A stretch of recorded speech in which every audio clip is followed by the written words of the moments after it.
You know how I talk about that our politicians are like WWE? You got wrestlers there out in front, they're fighting and they're fake cutting and whacking each other in the heads and doing all this stuff. Then they go back behind the curtain and divvy up the contract, divvy up the gate.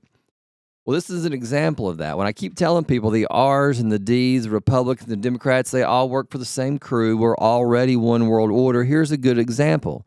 So we all know who Senator Ted Cruz is, Texas. Well, do we know who his wife is? Do we know who his family members are?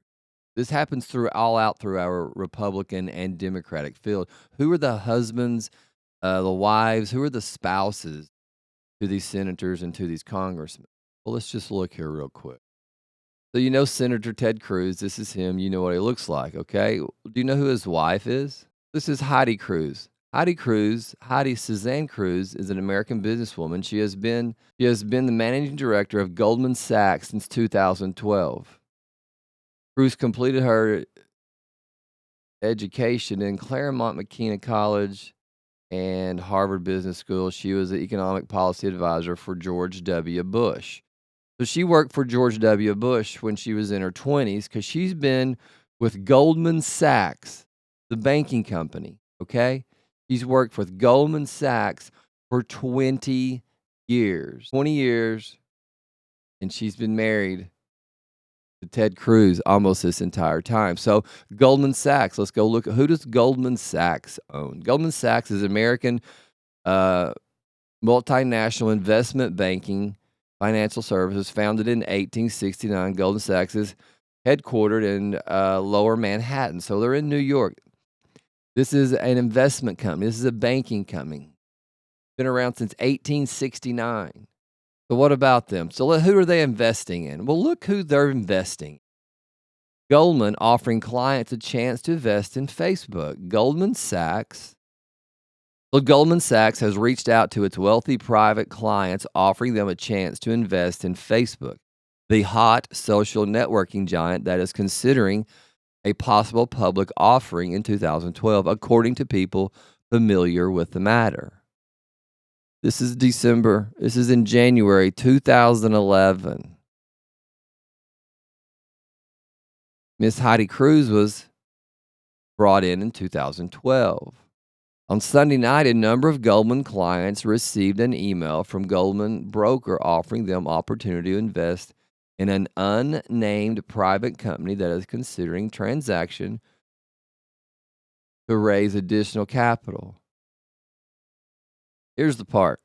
Facebook has raised $500 million from Goldman Sachs and a Russian investor in transaction that values the company at $50 billion, according to the people involved in the transaction.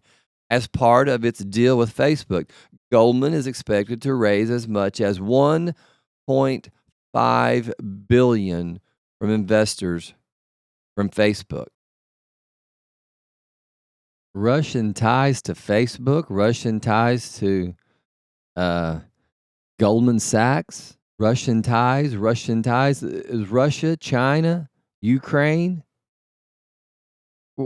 It's all one conglomerate, one world order. These people are all making money hand over fist. Let's continue on. So this is the same Ted Cruz who was calling out Facebook and Twitter and all these other social media accounts, TikTok, and his wife works for Goldman Sachs, who's investing in Facebook. This was in 2011. In 2011, here we go again. After Goldman Sachs invested in Facebook at a $50 billion valuation, it was presumed that the investment would help the bank land Mark Zuckerberg's business when the time came for an IPO.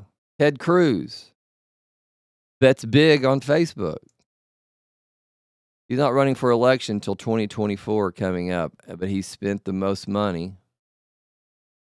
Cruz has plowed more than $240,000 into Facebook advertising since the platform started accepting political ads again 2 months ago.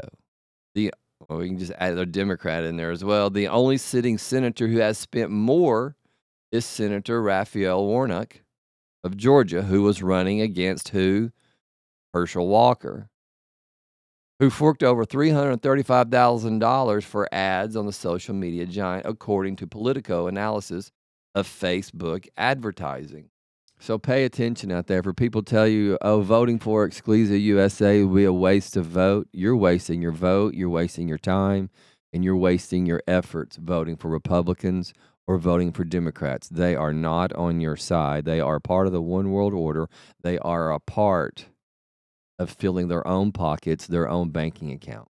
If not, give up some of that money, because I hear the government needs it. I hear it's running out.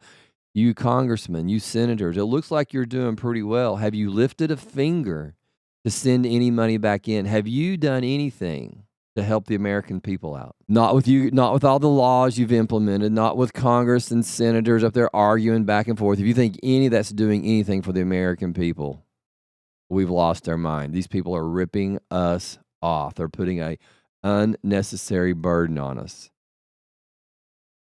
If we remove them, our economy would come back. They are in the way. Their businesses are in the way. Their businesses are directing the way they think. Their businesses are guiding them to their prosperity, not to the United States, not to the Americans, and not to the average American and woman who just wants to have a job, be treated fairly, and be paid fairly. You'll never be able to do that with Republicans. You'll never be able to do that with the Democrats. So anyway, know who we're voting for. Because you're not just voting for that person. You're voting for their family, their spouses, their aunts, their uncles, their cousins, their nephews, whoever. These people are all in it together. Pay attention. Vote. EcclesiaUSA. There's a better way.